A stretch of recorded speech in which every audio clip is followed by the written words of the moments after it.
The Celestial Railroad. By Nathaniel Hawthorne. Not a great while ago, passing through the Gate of Dreams, I visited that region of the earth in which lies the famous city of destruction. It interested me much to learn that by the public spirit of some of the inhabitants a railroad has recently been established between this populous and flourishing town and the celestial city. Having a little time upon my hands, I resolved to gratify a liberal curiosity by making a trip thither. Accordingly, one fine morning after paying my bill at the hotel, and directing the porter to stow my luggage behind a coach, I took my seat in the vehicle and set out for the station house. It was my good fortune to enjoy the company of a gentleman, one Mr. Smooth-It-Away, who, though he had never actually visited the celestial city, yet seemed as well acquainted with its laws, customs, policy, and statistics, as with those of the city of destruction, of which he was a native townsman. Being, moreover, a director of the railroad corporation and one of its largest stockholders, he had it in his power to give me all desirable information respecting that praiseworthy enterprise. Our coach rattled out of the city, and at a short distance from its outskirts passed over a bridge of elegant construction, but somewhat too slight, as I imagined, to sustain any considerable weight. On both sides lay an extensive quagmire, which could not have been more disagreeable either to sight or smell, had all the kennels of the earth emptied their pollution there. This, remarked Mr. Smooth-It-Away, is the famous Slough of Despond, a disgrace to all the neighbourhood, and the greater that it might so easily be converted into firm ground. I have understood, said I, that efforts have been made for that purpose from time immemorial. Bunyan mentions that above 20,000 cartloads of wholesome instructions had been thrown in here without effect. Very probably. And what effect could be anticipated from such unsubstantial stuff, cried Mr. Smooth-It-Away. You observe this convenient bridge. We obtained a sufficient foundation for it by throwing into the slough some editions of books of morality, volumes of French philosophy and German rationalism, tracts, sermons, and essays of modern clergymen, extracts from Plato, Confucius, and various Hindu sages together with a few ingenious commentaries upon texts of scripture, all of which by some scientific process, have been converted into a mass like granite. The whole bog might be filled up with similar matter. It really seemed to me, however, that the bridge vibrated and heaved up and down in a very formidable manner, and, in spite of Mr. Smooth-It-Away's testimony to the solidity of its foundation, I should be loath to cross it in a crowded omnibus, especially if each passenger were encumbered with as heavy luggage as that gentleman and myself. Nevertheless we got over without accident, and soon found ourselves at the station house. This very neat and spacious edifice is erected on the site of the little wicket gate, which formerly, as all old pilgrims will recollect, stood directly across the highway, and, by its inconvenient narrowness, was a great obstruction to the traveller of liberal mind and expansive stomach. The reader of John Bunyan will be glad to know that Christian's old friend Evangelist, who was accustomed to supply each pilgrim with a mystic roll, now presides at the ticket office. Some malicious persons, it is true, deny the identity of this reputable character with the evangelist of old times, and even pretend to bring competent evidence of an imposture. Without involving myself in a dispute, I shall merely observe that, so far as my experience goes, the square pieces of pasteboard now delivered to passengers are much more convenient and useful along the road than the antique roll of parchment. Whether they will be as readily received at the gate of the celestial city I decline giving an opinion. A large number of passengers were already at the station house awaiting the departure of the cars. By the aspect and demeanour of these persons it was easy to judge that the feelings of the community had undergone a very favourable change in reference to the celestial pilgrimage. It would have done Bunyan's heart good to see it. Instead of a lonely and ragged man with a huge burden on his back, plodding along sorrowfully on foot while the whole city hooted after him, here were parties of the first gentry and most respectable people in the neighbourhood setting forth towards the celestial city as cheerfully as if the pilgrimage were merely a summer tour.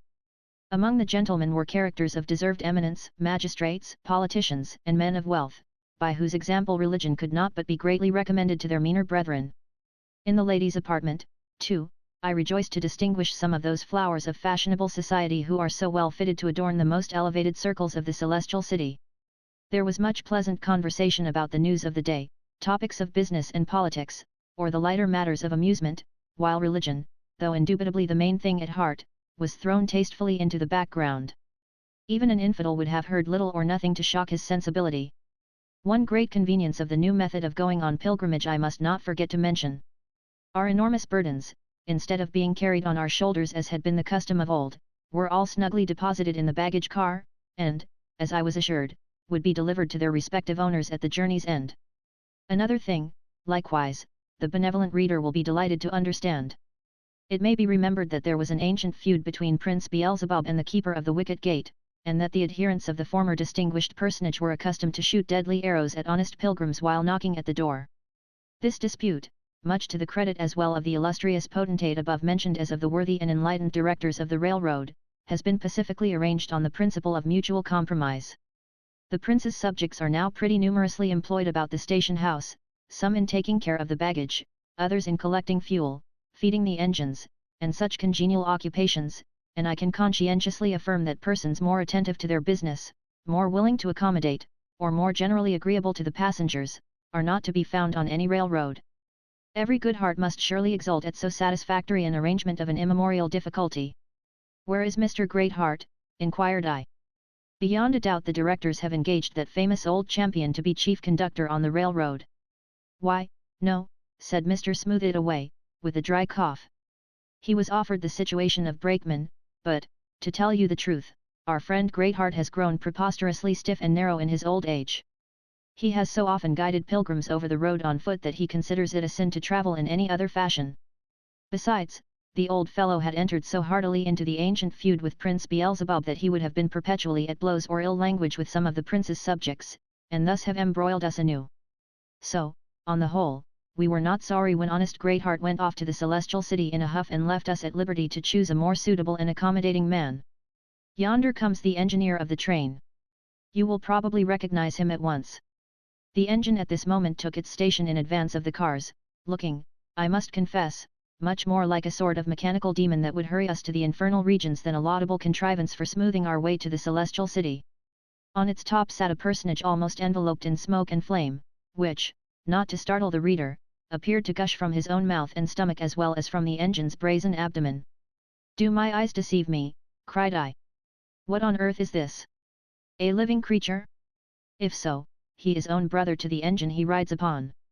"Poh, poh, you are obtuse," said Mr. Smooth-It-Away, with a hearty laugh. "Don't you know Apollyon, Christian's old enemy, with whom he fought so fierce a battle in the Valley of Humiliation? He was the very fellow to manage the engine, and so we have reconciled him to the custom of going on pilgrimage, and engaged him as chief engineer." "Bravo, bravo!" exclaimed I, with irrepressible enthusiasm. "This shows the liberality of the age, this proves, if anything can, that all musty prejudices are in a fair way to be obliterated. And how will Christian rejoice to hear of this happy transformation of his old antagonist! I promise myself great pleasure in informing him of it when we reach the celestial city." The passengers being all comfortably seated, we now rattled away merrily, accomplishing a greater distance in 10 minutes than Christian probably trudged over in a day. It was laughable, while we glanced along, as it were, at the tail of a thunderbolt, to observe 2 dusty foot travellers in the old pilgrim guise, with cockle shell and staff, their mystic rolls of parchment in their hands and their intolerable burdens on their backs. The preposterous obstinacy of these honest people in persisting to groan and stumble along the difficult pathway rather than take advantage of modern improvements, excited great mirth among our wiser brotherhood. We greeted the 2 pilgrims with many pleasant jibes and a roar of laughter, whereupon they gazed at us with such woeful and absurdly compassionate visages that our merriment grew tenfold more obstreperous. Apollyon also entered heartily into the fun, and contrived to flirt the smoke and flame of the engine, or of his own breath, into their faces, and envelop them in an atmosphere of scalding steam. These little practical jokes amused us mightily, and doubtless afforded the pilgrims the gratification of considering themselves martyrs. At some distance from the railroad Mr. Smooth-It-Away pointed to a large, antique edifice, which, he observed, was a tavern of long standing, and had formerly been a noted stopping place for pilgrims. In Bunyan's road book it is mentioned as the Interpreter's House. "I have long had a curiosity to visit that old mansion," remarked I. "It is not one of our stations, as you perceive," said my companion. The keeper was violently opposed to the railroad, and well he might be, as the track left his house of entertainment on one side, and thus was pretty certain to deprive him of all his reputable customers. But the footpath still passes his door, and the old gentleman now and then receives a call from some simple traveller, and entertains him with fare as old-fashioned as himself. Before our talk on this subject came to a conclusion we were rushing by the place where Christian's burden fell from his shoulders at the sight of the cross. This served as a theme for Mr. Smooth-It-Away, Mr. Live for the World, Mr. Hideson in the Heart, Mr. Scaly Conscience, and a knot of gentlemen from the town of Shun Repentance, to descant upon the inestimable advantages resulting from the safety of our baggage. Myself, and all the passengers indeed, joined with great unanimity in this view of the matter, for our burdens were rich in many things esteemed precious throughout the world, and, especially, we each of us possessed a great variety of favourite habits, which we trusted would not be out of fashion even in the polite circles of the celestial city.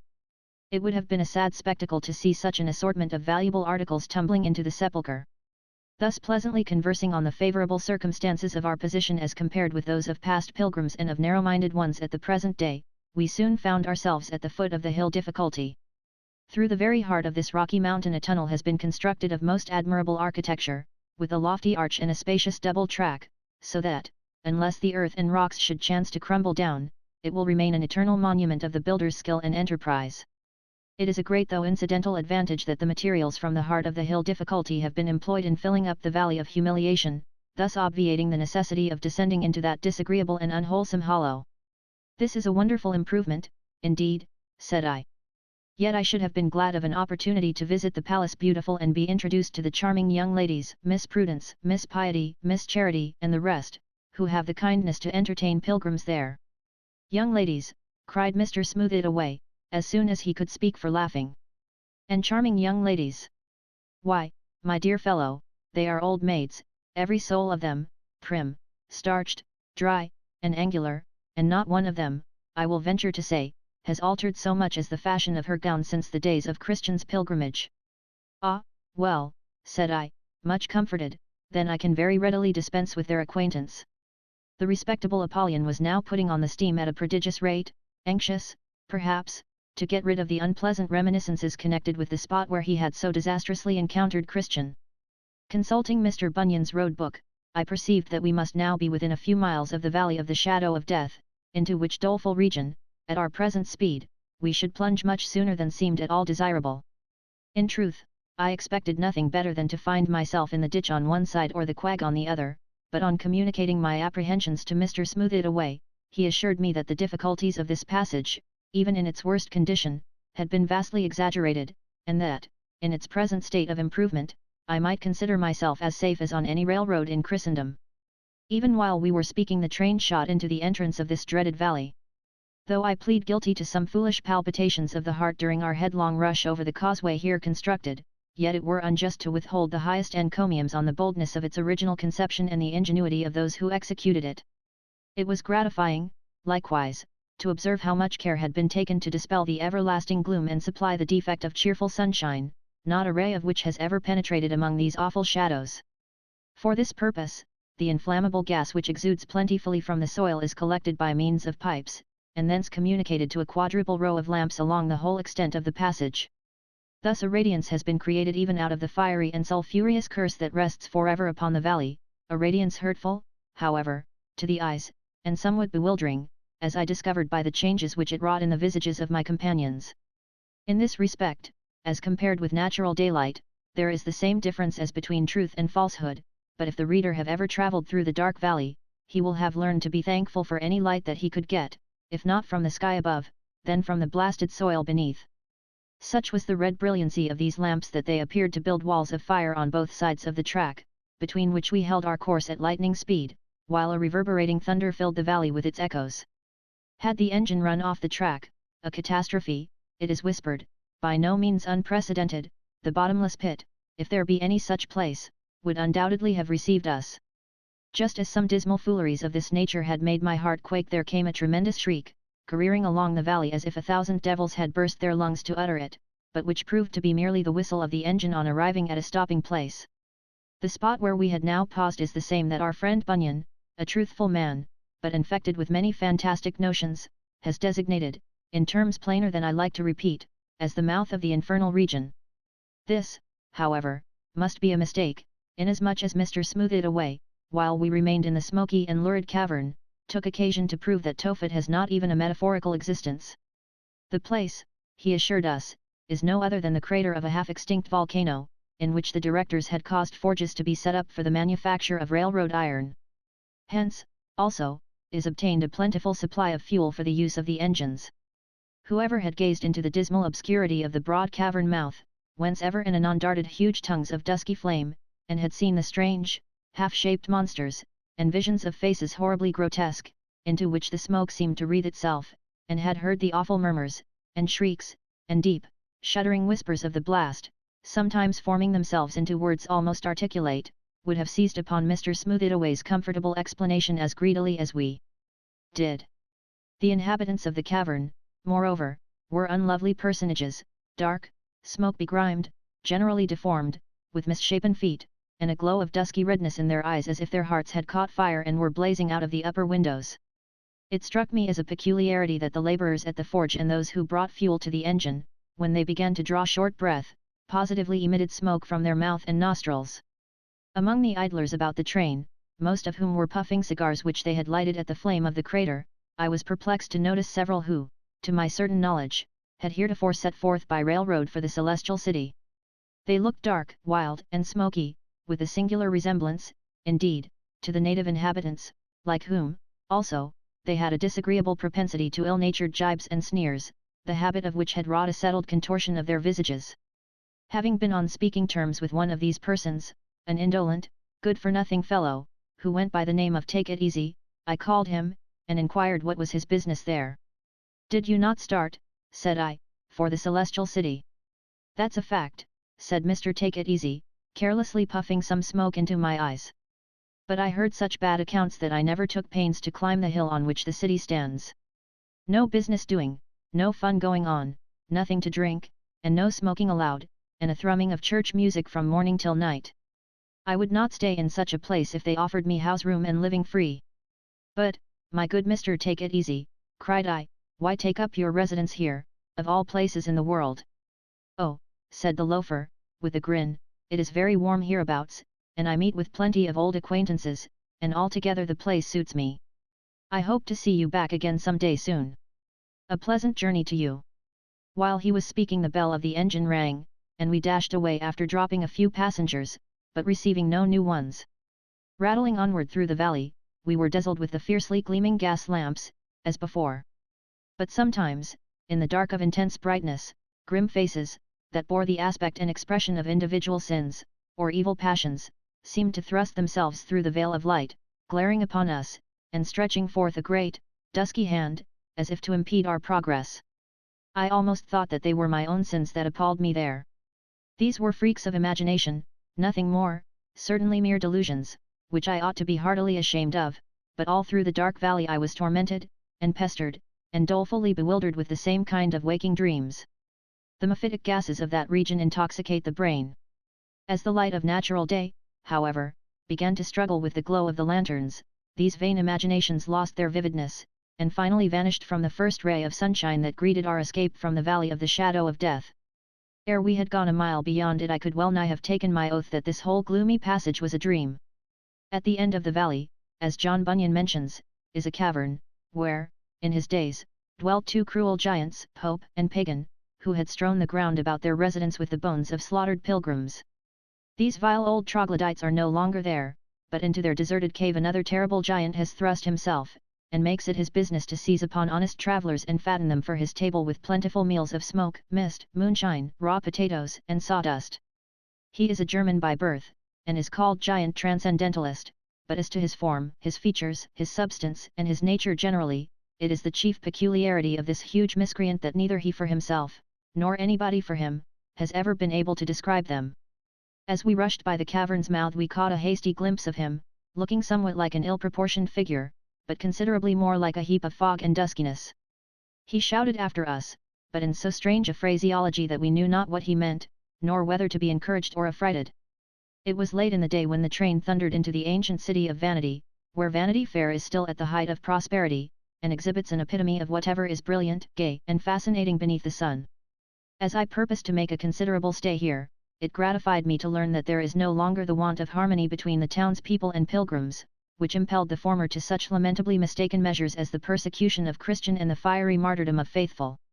On the contrary, as the new railroad brings with it great trade and a constant influx of strangers, the Lord of Vanity Fair is its chief patron, and the capitalists of the city are among the largest stockholders. Many passengers stop to take their pleasure or make their profit in the fair, instead of going onward to the celestial city. Indeed, such are the charms of the place that people often affirm it to be the true and only heaven, stoutly contending that there is no other, that those who seek further are mere dreamers, and that, if the fabled brightness of the celestial city lay but a bare mile beyond the gates of vanity, they would not be fools enough to go thither. Without subscribing to these perhaps exaggerated encomiums, I can truly say that my abode in the city was mainly agreeable, and my intercourse with the inhabitants productive of much amusement and instruction. Being naturally of a serious turn, my attention was directed to the solid advantages derivable from a residence here, rather than to the effervescent pleasures which are the grand object with too many visitants.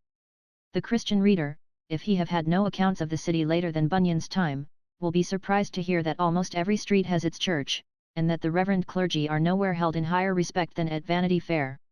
And well do they deserve such honourable estimation, for the maxims of wisdom and virtue which fall from their lips come from as deep a spiritual source, and tend to as lofty a religious aim, as those of the sagest philosophers of old. In justification of this high praise I need only mention the names of the Rev. Mr. Shallowdeep, the Rev. Mr. Stumble at Truth, that fine old clerical character the Rev. Mr. This Today, who expects shortly to resign his pulpit to the Rev. Mr. That Tomorrow, together with the Rev. Mr. Bewilderment, the Rev. Mr. Clog the Spirit, and, last and greatest, the Rev. Dr. Wind of Doctrine.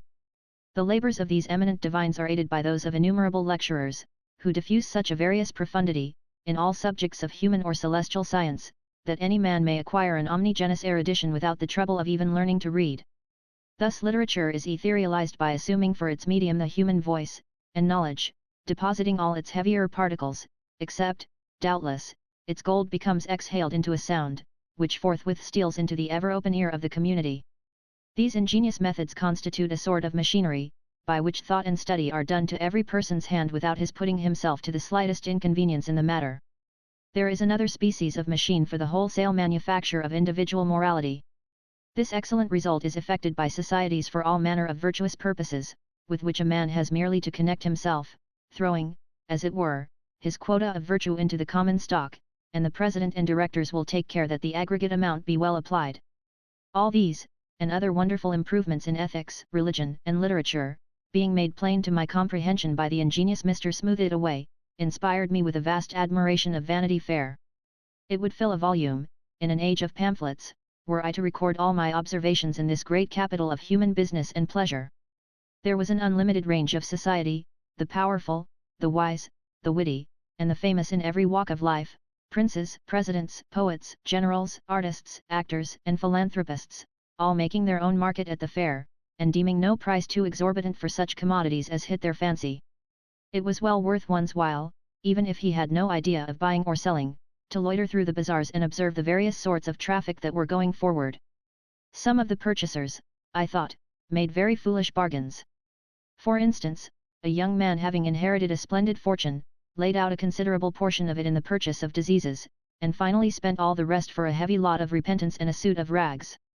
A very pretty girl bartered a heart as clear as crystal, and which seemed her most valuable possession, for another jewel of the same kind, but so worn and defaced as to be utterly worthless. In one shop there were a great many crowns of laurel and myrtle, which soldiers, authors, statesmen, and various other people pressed eagerly to buy. Some purchased these paltry wreaths with their lives, others by a toilsome servitude of years, and many sacrificed whatever was most valuable, yet finally slunk away without the crown. There was a sort of stock or scrip, called conscience, which seemed to be in great demand, and would purchase almost anything. Indeed, few rich commodities were to be obtained without paying a heavy sum in this particular stock, and a man's business was seldom very lucrative unless he knew precisely when and how to throw his hoard of conscience into the market.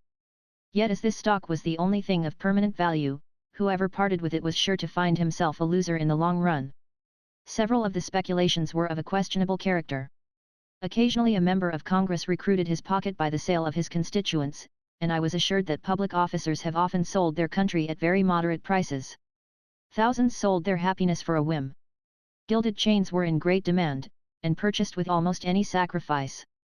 In truth, those who desired, according to the old adage, to sell anything valuable for a song, might find customers all over the fair, and there were innumerable messes of pottage, piping hot, for such as chose to buy them with their birthrights. A few articles, however, could not be found genuine at Vanity Fair. If a customer wished to renew his stock of youth, the dealers offered him a set of false teeth and an auburn wig. If he demanded peace of mind, they recommended opium or a brandy bottle. Tracts of land and golden mansions, situate in the celestial city, were often exchanged, at very disadvantageous rates, for a few years' lease of small, dismal, inconvenient tenements in Vanity Fair. Prince Beelzebub himself took great interest in this sort of traffic, and sometimes condescended to meddle with smaller matters. I once had the pleasure to see him bargaining with a miser for his soul, which, after much ingenious skirmishing on both sides, His Highness succeeded in obtaining at about the value of 6pence. The prince remarked with a smile, that he was a loser by the transaction. Day after day, as I walked the streets of Vanity, my manners and deportment became more and more like those of the inhabitants. The place began to seem like home. The idea of pursuing my travels to the celestial city was almost obliterated from my mind. I was reminded of it, however, by the sight of the same pair of simple pilgrims at whom we had laughed so heartily when Apollyon puffed smoke and steam into their faces at the commencement of our journey. There they stood amidst the densest bustle of Vanity, the dealers offering them their purple and fine linen and jewels, the men of wit and humour jibing at them, a pair of buxom ladies ogling them askance, while the benevolent Mr. Smooth-It-Away whispered some of his wisdom at their elbows, and pointed to a newly erected temple, but there were these worthy simpletons, making the scene look wild and monstrous, merely by their sturdy repudiation of all part in its business or pleasures. One of them, his name was Stick to the Right, perceived in my face, I suppose, a species of sympathy and almost admiration, which, to my own great surprise, I could not help feeling for this pragmatic couple. It prompted him to address me. "Sir," inquired he, with a sad, yet mild and kindly voice, "do you call yourself a pilgrim?" "Yes," I replied, "my right to that appellation is indubitable. I am merely a sojourner here in Vanity Fair, being bound to the celestial city by the new railroad." "Alas, friend," rejoined Mr. Stick to the Truth, "I do assure you, and beseech you to receive the truth of my words, that whole concern is a bubble. You may travel on it all your lifetime, were you to live thousands of years, and yet never get beyond the limits of Vanity Fair. Yet, though you should deem yourself entering the gates of the blessed city, it will be nothing but a miserable delusion. The Lord of the celestial city," began the other pilgrim, whose name was Mr. Foot-It to Heaven, "has refused, and will ever refuse, to grant an act of incorporation for this railroad, and unless that be obtained, no passenger can ever hope to enter his dominions. Wherefore every man who buys a ticket must lay his account with losing the purchase money, which is the value of his own soul." "Poh, nonsense," said Mr. Smooth-It-Away, taking my arm and leading me off, "these fellows ought to be indicted for a libel. If the law stood as it once did in Vanity Fair we should see them grinning through the iron bars of the prison window." This incident made a considerable impression on my mind, and contributed with other circumstances to indispose me to a permanent residence in the city of Vanity, although, of course, I was not simple enough to give up my original plan of gliding along easily and commodiously by railroad. Still, I grew anxious to be gone. There was one strange thing that troubled me. Amid the occupations or amusements of the fair, nothing was more common than for a person, whether at feast, theatre, or church, or trafficking for wealth and honours, or whatever he might be doing, to vanish like a soap bubble, and be never more seen of his fellows, and so accustomed were the latter to such little accidents that they went on with their business as quietly as if nothing had happened. But it was otherwise with me. Finally, after a pretty long residence at the fair, I resumed my journey towards the celestial city, still with Mr. Smooth-It-Away at my side. At a short distance beyond the suburbs of Vanity we passed the ancient silver mine, of which Demas was the first discoverer, and which is now wrought to great advantage, supplying nearly all the coined currency of the world. A little further onward was the spot where Lot's wife had stood forever under the semblance of a pillar of salt. Curious travellers have long since carried it away piecemeal. Had all regrets been punished as rigorously as this poor dame's were, my yearning for the relinquished delights of Vanity Fair might have produced a similar change in my own corporeal substance, and left me a warning to future pilgrims. The next remarkable object was a large edifice, constructed of moss-grown stone, but in a modern and airy style of architecture. The engine came to a pause in its vicinity, with the usual tremendous shriek. "This was formerly the castle of the redoubt giant Despair," observed Mr. Smooth-It-Away, "but since his death Mr. Flimsy Faith has repaired it, and keeps an excellent house of entertainment here. It is one of our stopping places." "It seems but slightly put together," remarked I, looking at the frail yet ponderous walls. "I do not envy Mr. Flimsy Faith his habitation. Some day it will thunder down upon the heads of the occupants." "We shall escape at all events," said Mr. Smooth-It-Away, "for Apollyon is putting on the steam again." The road now plunged into a gorge of the Delectable Mountains, and traversed the field where in former ages the blind men wandered and stumbled among the tombs. One of these ancient tombstones had been thrust across the track by some malicious person, and gave the train of cars a terrible jolt. Far up the rugged side of a mountain I perceived a rusty iron door, half overgrown with bushes and creeping plants, but with smoke issuing from its crevices. "Is that," inquired I, "the very door in the hillside which the shepherds assured Christian was a byway to hell?" "That was a joke on the part of the shepherds," said Mr. Smooth-it-away, with a smile. "It is neither more nor less than the door of a cavern which they use as a smokehouse for the preparation of mutton hams." My recollections of the journey are now, for a little space, dim and confused, inasmuch as a singular drowsiness here overcame me, owing to the fact that we were passing over the enchanted ground, the air of which encourages a disposition to sleep. I awoke, however, as soon as we crossed the borders of the pleasant land of Beulah.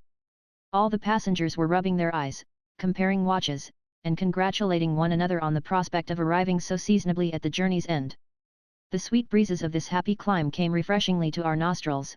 We beheld the glimmering gush of silver fountains, overhung by trees of beautiful foliage and delicious fruit, which were propagated by grafts from the celestial gardens. Once, as we dashed onward like a hurricane, there was a flutter of wings and the bright appearance of an angel in the air, speeding forth on some heavenly mission. The engine now announced the close vicinity of the final station house by one last and horrible scream, in which there seemed to be distinguishable every kind of wailing and woe, and bitter fierceness of wrath, all mixed up with the wild laughter of a devil or a madman. Throughout our journey, at every stopping place, Apollyon had exercised his ingenuity in screwing the most abominable sounds out of the whistle of the steam engine, but in this closing effort he outdid himself and created an infernal uproar, which, besides disturbing the peaceful inhabitants of Beulah, must have sent its discord even through the celestial gates. While the horrid clamour was still ringing in our ears we heard an exulting strain, as if 1,000 instruments of music, with height and depth and sweetness in their tones, at once tender and triumphant, were struck in unison, to greet the approach of some illustrious hero, who had fought the good fight and won a glorious victory, and was come to lay aside his battered arms forever. Looking to ascertain what might be the occasion of this glad harmony, I perceived, on alighting from the cars, that a multitude of shining ones had assembled on the other side of the river, to welcome two poor pilgrims, who were just emerging from its depths. They were the same whom Apollyon and ourselves had persecuted with taunts and jibes and scalding steam, at the commencement of our journey, the same whose unworldly aspect and impressive words had stirred my conscience amid the wild revellers of Vanity Fair. "How amazingly well those men have got on," cried I to Mr. Smooth-it-away. "I wish we were secure of as good a reception." Never fear," answered my friend. "Come, make haste, the ferry boat will be off directly, and in 3 minutes you will be on the other side of the river. No doubt you will find coaches to carry you up to the city gates."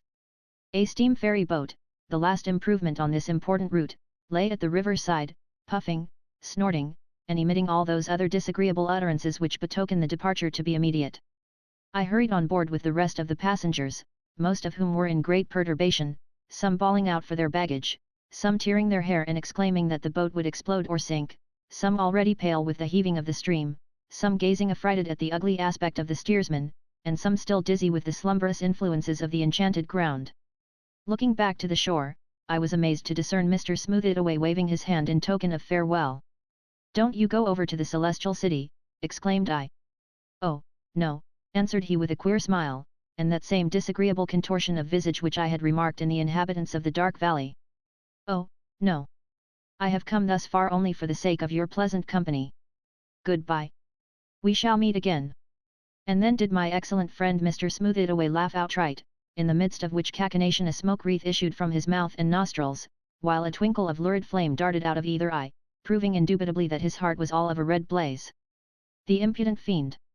To deny the existence of Tophet, when he felt its fiery tortures raging within his breast. I rushed to the side of the boat, intending to fling myself on shore, but the wheels, as they began their revolutions, threw a dash of spray over me so cold, so deadly cold, with the chill that will never leave those waters until death be drowned in his own river, that with a shiver and a heartquake I awoke. Thank heaven it was a dream.